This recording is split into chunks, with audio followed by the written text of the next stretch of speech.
More than 100 American firefighters are in Australia to help get the country's massive bushfires under control. So far, nearly 28 million acres have burned, an area almost the size of Louisiana. That's about 16 times the amount of land that burned during California's worst fire season in 2018. Jamie Yuccas met with some of the Americans who left their families and traveled across the Pacific to join the fight.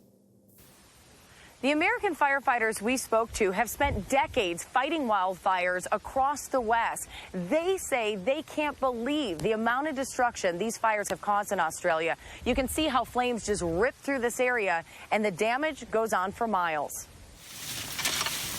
The Americans who've come to Australia to help with the massive firefighting effort say this is nothing like they've ever seen. What have you been surprised by? The extent of this fire, the length of it, the depth of it, and then the amount of structures that it's impacted, it's pretty breathtaking.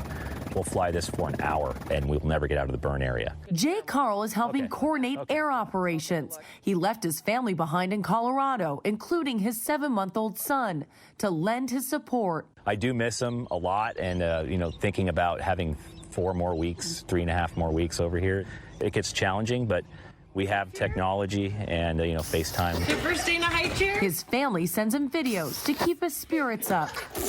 But live communication with the 18-hour time difference is difficult. The windows are very narrow. Sometimes you're just hoping you can get 2 minutes in just to say goodnight to the kids and, goodnight to your loved ones. American firefighters in Australia are facing new terrain, new terminology. Like raft crews. We don't even have those back home. Honey had a couple of little jobs. And a shift in tactics because of the sheer scale of these bushfires. Jason Loomis works for the U.S. National Park Service as a fire management specialist. When you learned you were coming here, what went through your mind? I was super excited, but at the same time, pretty anxious. We saw the coverage, very explosive conditions when we were being deployed. And then you're going to a foreign country, so there's little subtle nuances that you have to contend with. It's not the first time crews from the two countries have worked together. I'm Michael. Hi, I'm Amy. Australians have helped battle American blazes in the past. Americans were cheered when they arrived in Sydney last week.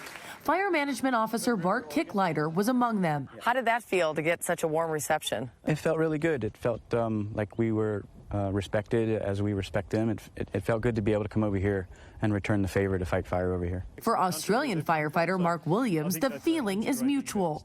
How have the Americans been to work with? Fantastic. Smile, guys. The experts in their field, they're fitted in seamlessly. It's always funny. It's a bit of a new accent. But apart from that, firefighting is firefighting. While battling wildfires is challenging no matter where you are in the world, Australia's thick brush, hotter than normal temperatures, and low humidity have created the perfect firestorm. We weren't knowing for sure what we were getting into. We just knew that it was chaotic and it was, bigger and greater than anything we'd ever seen. I think just all the conditions came together and aligned, and that's what we're seeing here. And we could see something similar at home? We certainly could. Whether we see a million-acre fire or not, I don't know. I certainly hope not, but certainly the conditions are there for it. The American crews are here for 30 days. There are still many hot spots that need to be put out. And while better weather conditions are predicted for this week, it is only the beginning of Australia's fire season. So more Americans could be asked to come over in the next several months. For CBS This Morning, Jamie Yuccas, Nowra, Australia.